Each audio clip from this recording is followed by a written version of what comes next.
'Twas the hero is dedicated to our friend Maria Saldana. Drawn into Adventures is a series that follows young Andy, his friends Ken and Beth. These are stories about the adventures of their imagination, how those adventures pour out into the real world. As soon as the self check attendant with the colored hair has answered, "It's aisle 7, on the right. Start looking down about 35 feet down. Second shelf." Andy imagines himself back in superheroic guise, this time as a type of dragon with star powers he made up. Past the baking goods, he uses cybernetic tracking to find the correct shelf. With the slightest bit of levitation, Andy asks gravity to loosen its grip, as though he were a half inflated helium balloon. He notices a big dust room coming down the passage. He uses his gloves/claws lightly as he bounds back from the shelves to the grocery store aisle. He picks up the maraschino cherries, drawing no more attention than any 9-year-old boy. He joins his family in checkout, where the checker listens earnestly to a tall woman with wavy brown hair as she gets together her order like she's known how to do in the same store for years. He smiles and Andy eavesdrops on his reply. I'd love our friendship. I'd love our friendship to be the most selfish thing you ever picked for yourself, Dory. Think of the karma, right? I try to be the kind of company your father would send to have and consistently uplift you and appreciate you.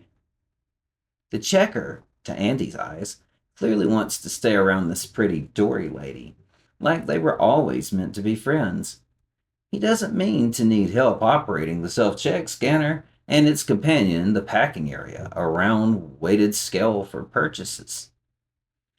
Some time with you is literally the only wish I have this Christmas, coos the checker. The rest of the family is waiting on Andy to get it right.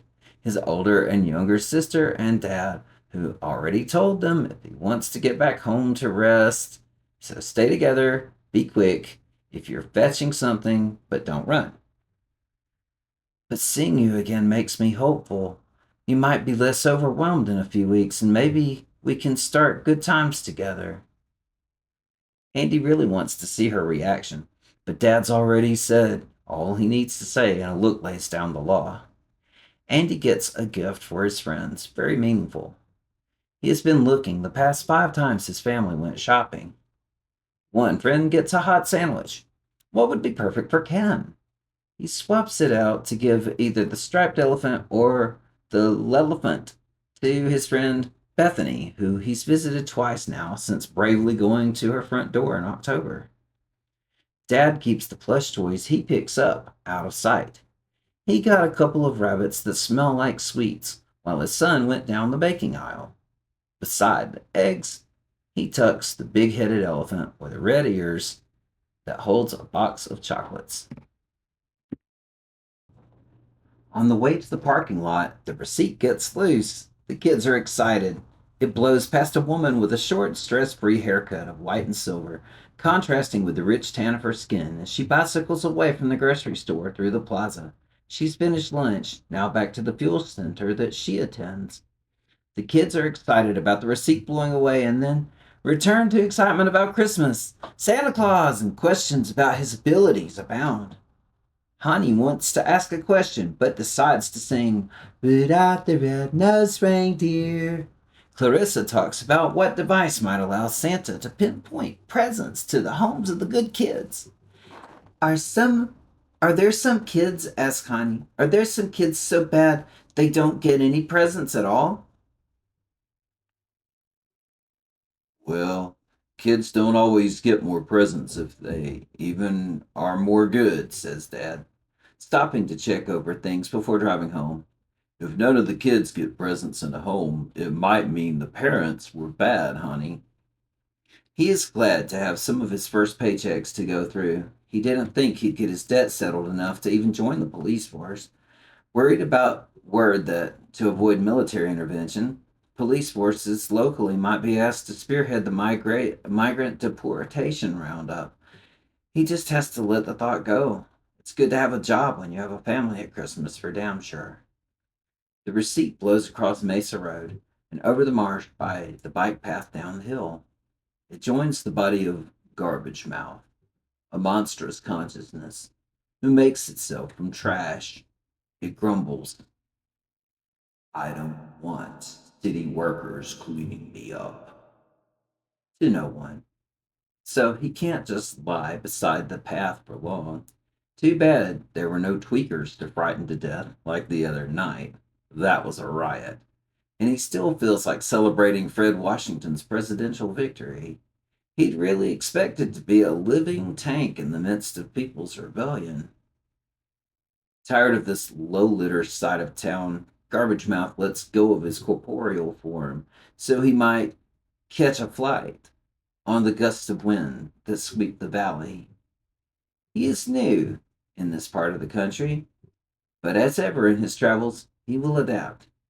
That's how he lives his life, through one strewn pile of trash at a time. Andy counts his change in the front seat and looks up for festival lights hung around the houses. He sees the house where he changes into the shoveler on Saturday to help Miss Goss. It turns out he could make present money too. He revisits his shoveler origin as his sisters continue sharing Santa Claus theories with Dad. Andy recalls how, as the cultivator, he'd been seen near her yard. When that foggy Christmas Eve. She wasn't afraid of him, even though he had been mischievously darting about. She'd seen him around. His mother had grown up down the road, actually, and his aunt. She suggested he might take that garden cultivator of his and help her weed out her flower bed. This had led him to trust her. He would pass summer mornings weeding her garden while having a long mining fantasy, forging an intangible home set in 3 underground layers. To relive that fantasy, he wants to revisit a place he played that was part of the mining fantasy back when he was her cultivator. This is also where he used to go while passing time to get brave enough to journey again to see the warrior who is now his friend, Bethany. He asks to carefully grab a bag of groceries now. They're home. Now, I'll tell you what Andy does there in his own little world, the day free of school when he goes back to the places he secretly helped the Uglies build with much of what he had. He pretends this place has screen after screen of comedies and nature programs. There's a wing where all the programs are made by Stucks, including a show about their original popular video games. He still sees the stuck he carved into the tree. He draws more of his imaginary people to be part of the TV studio and the rest of the city he had built in a style reminiscent of crafting a mine played as pretend. He wonders what a good headquarters would look like for a group of superheroes. And he remembers one so powerful you would absolutely want him during the most trouble. He gives this hero an origin. When he recites a magic chant he learned, the universe fills him with all the power he needs. Nam-myoho Renge Kyo, Andy hollers as he decides to play this hero. Nam-myoho Renge Kyo!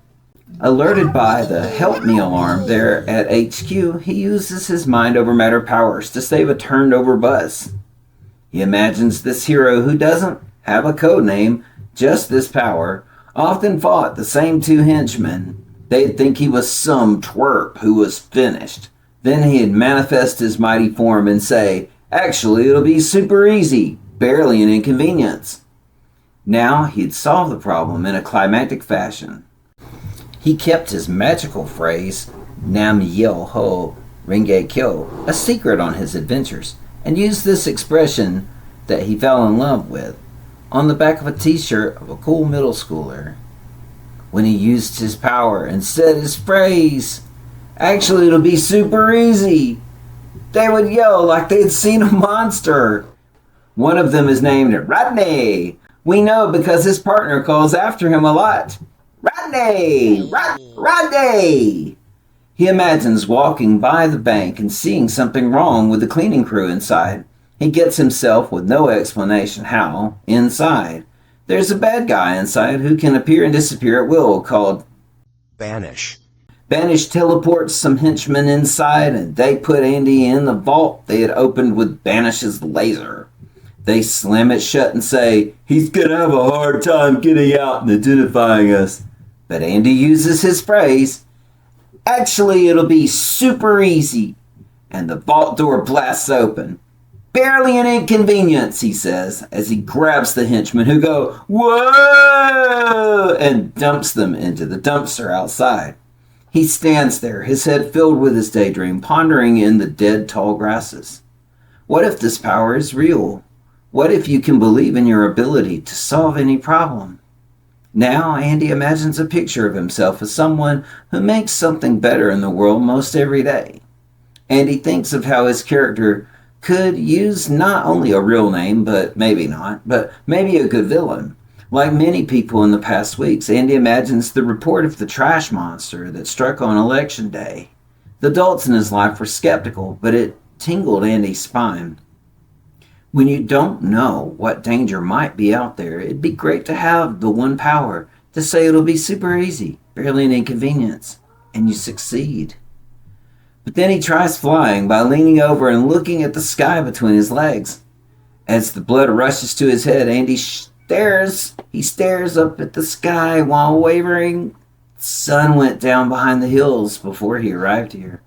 This was one reason he decided there should be a time limit on how long he can be here. In fact, he's a little far from home here. Some trash arises and spins as the dead grass whips around him. Andy loses his balance. The spill's not too painful, but it leaves him dizzy on his back, hoping he will not fall up into the sky. He creeps himself out of the branchy water with thoughts of the monster of trash. He is always on the fringe, where he might see the strangest things. This time it will reveal himself to him, and he will not want to know its presence. He leaps to his feet, but his dizziness catches him off, and down the embankment, where Andy gets too wet. Now, instead of imagining his terror as though to life, he has to deal with mud and probably a bruise. Evaluating how much he has hurt himself turns into part of the adventure. Here he lies stunned in a place too far from his mother's voice. He knows he could get in trouble if his mess is noticed. He does not want to lose his freedom to play. He hears his mother's voice. It is getting cool as dusk arises from cool shadows. Got to get up.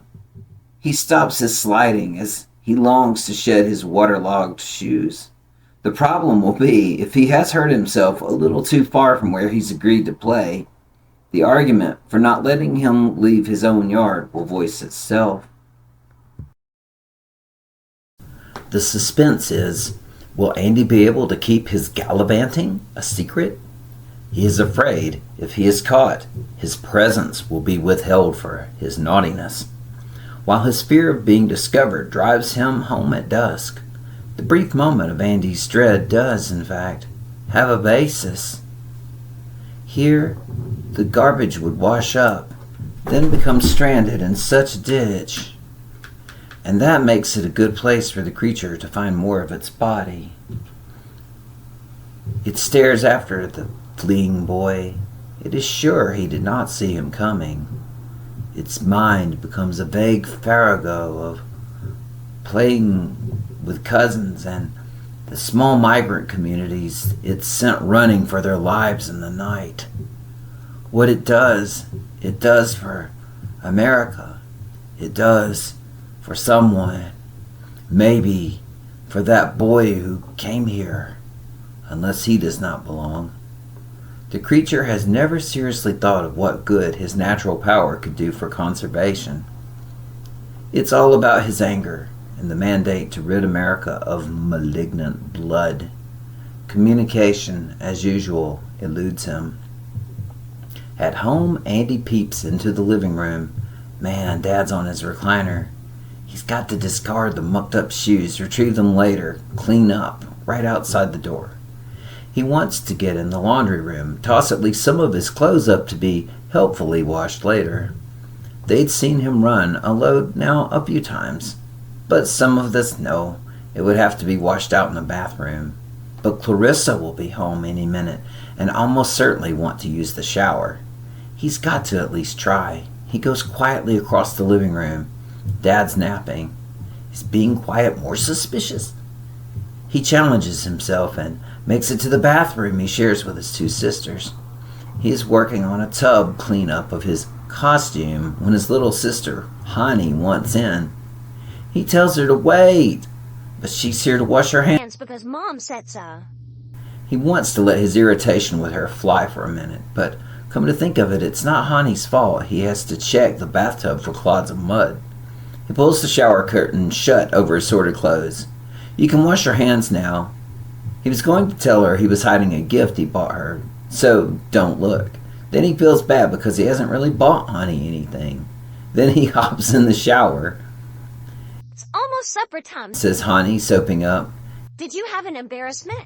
Yeah, says Andy. Don't feel bad. It happens to me sometimes. Andy was glad he hadn't lied to his sister.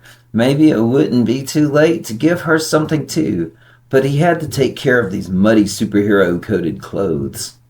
He couldn't have it in there when Clarissa got in, which is right now, and he doesn't blow it, though.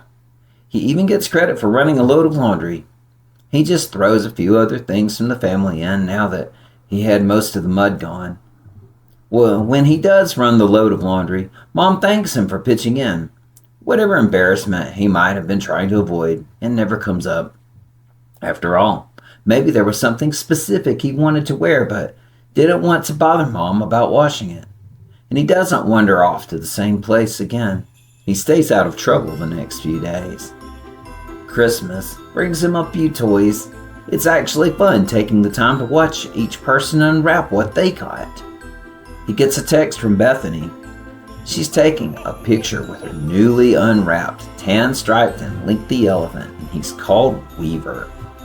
Something about Andy's present Dad brought from Santa, the monkey Sam, and the elephant Honey calls Angela, reminds Andy that it's fun to give his little sister some attention too. Life always has an opportunity. We just have to be drawn into adventure.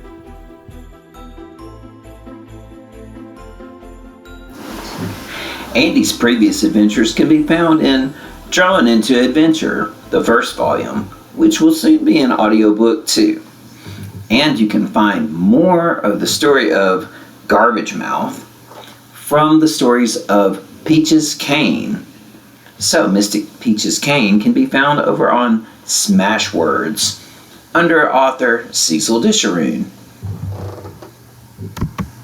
To all of my friends listening, Merry Christmas, and thanks again for the idea, Maria, for reading to my friends. I'm glad I found a way to do it. Okay, we'll see you in the new year. Be chill, Cecil. The end. Thanks for being drawn into adventure with me, Cecil.